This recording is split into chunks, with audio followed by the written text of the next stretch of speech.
संसार की सबसे प्राचीन भाषाओं में से एक संस्कृत न केवल एक भाषा है बल्कि एक संस्कृति, एक ज्ञान का भंडार और एक आध्यात्मिक यात्रा का माध्यम भी है। नमस्कार दोस्तों, आज हम अपने लर्न संस्कृत वीडियो श्रृंखला के छठे भाग में एक बार फिर से आपका स्वागत करते हैं। आज हम संस्कृत के कुछ और दिलचस्प पहलुओं पर चर्चा करेंगे जिससे आप न केवल इस भाषा को सीख सकें बल्कि इसके पीछे की गहराई को भी समझ सकें। संस्कृत को देववाणी कहा जाता है, जिसका अर्थ है ईश्वर की भाषा। इसका एक कारण ये भी है कि यह भाषा वेदों, उपनिषदों और अनेक धार्मिक ग्रंथों की भाषा रही है। लेकिन क्या आप जानते हैं कि संस्कृत केवल धार्मिक या आध्यात्मिक ग्रंथों तक ही सीमित नहीं है? यह विज्ञान, गणित और चिकित्सा के क्षेत्र में भी अत्यधिक समृद्ध है। यह भाषा हमें एक अलग दृष्टिकोण देती है, एक ऐसा दृष्टिकोण जो हमें सोचने पर मजबूर करता है और हमें अपने आसपास की दुनिया को एक नए नजरिए से देखने की क्षमता प्रदान करता है। आज हम कुछ महत्वपूर्ण शब्दों और वाक्यों पर ध्यान केंद्रित करेंगे जो न केवल आपके शब्दकोश को समृद्ध करेंगे बल्कि आपकी बातचीत में भी जान डाल देंगे।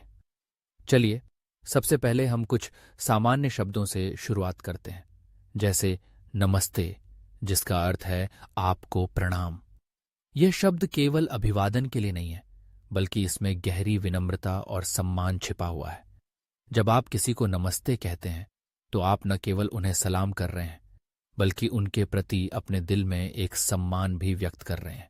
अब आइए कुछ वाक्यांशों पर नजर डालते हैं, जैसे कथमस्ति, जिसका अर्थ है आप कैसे हैं। यह एक साधारण सवाल है, लेकिन यह आपकी बातचीत को एक नई दिशा देने का काम करता है। जब आप किसी से ये पूछते हैं तो आप वास्तव में उनकी भलाई के बारे में जानने की इच्छा व्यक्त कर रहे हैं। यह एक ऐसा तरीका है जिससे आप दूसरों के साथ संबंध बना सकते हैं। अब संस्कृत में कुछ विशेषणों पर ध्यान दें, जैसे सुंदर, जिसका अर्थ है सुंदर। यह शब्द न केवल किसी व्यक्ति के लिए बल्कि किसी दृश्य या अनुभव के लिए भी इस्तेमाल किया जा सकता है। जब आप कहते हैं यह दृश्य सुंदर है तो आप उस क्षण की महत्ता को बढ़ा देते हैं। यह शब्द आपके भावनाओं को व्यक्त करने में मदद करता है। अब हम कुछ क्रियाओं पर चर्चा करते हैं। पठती का अर्थ है पढ़ना। यह एक क्रिया है जो ज्ञान के प्रति हमारी लालसा को दर्शाती है।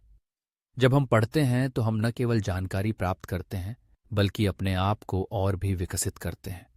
संस्कृत में पढ़ाई का महत्व बहुत अधिक है। यह केवल एक क्रिया नहीं है बल्कि यह एक प्रक्रिया है जो हमें सोचने, समझने और विकसित होने की क्षमता देती है। क्या आपने कभी सोचा है कि संस्कृत का व्याकरण कितना अद्भुत है? इसमें शब्दों के संयोजन से नए अर्थ निकलते हैं। जैसे गच्छति का अर्थ है जाना। जब आप इसे किसी विशेष संदर्भ में उपयोग करते हैं तो यह एक नई कहानी बुनने में मदद करता है। संस्कृत में एक शब्द का कई अर्थ हो सकते हैं जो इसे और भी रोचक बनाता है। संस्कृत केवल एक भाषा नहीं है, यह एक अनुभव है। जब आप इसे सीखते हैं तो आप न केवल शब्दों को समझते हैं बल्कि आप एक नई दुनिया में प्रवेश करते हैं। ये एक ऐसा माध्यम है जो आपको अपने विचारों को व्यक्त करने, अपने भावनाओं को समझने और अपने अस्तित्व की गहराई में जाने का अवसर देता है। आइए अब हम कुछ सरल वाक्य बनाते हैं, जैसे अहम पाठशाला गच्छामि, जिसका अर्थ है मैं स्कूल जा रहा हूं। यह एक साधारण वाक्य है, लेकिन यह आपके दैनिक जीवन में बहुत उपयोगी हो सकता है। इसी तरह सह पुस्तकम पठती का अर्थ है वह किताब पढ़ रहा है। ये वाक्य न केवल आपको संस्कृत में धारा प्रवाह बनाने में मदद करेंगे बल्कि आपको अपनी सोच को भी स्पष्ट करने में सहायता करेंगे। संस्कृत सीखना एक यात्रा है और हर यात्रा में कुछ चुनौतियां होती हैं।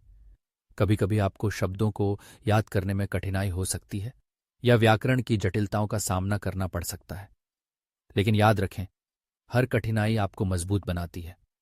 जब आप इस भाषा को सीखते हैं तो आप अपने आप को एक नई चुनौती देते हैं और यही आपके विकास का हिस्सा है।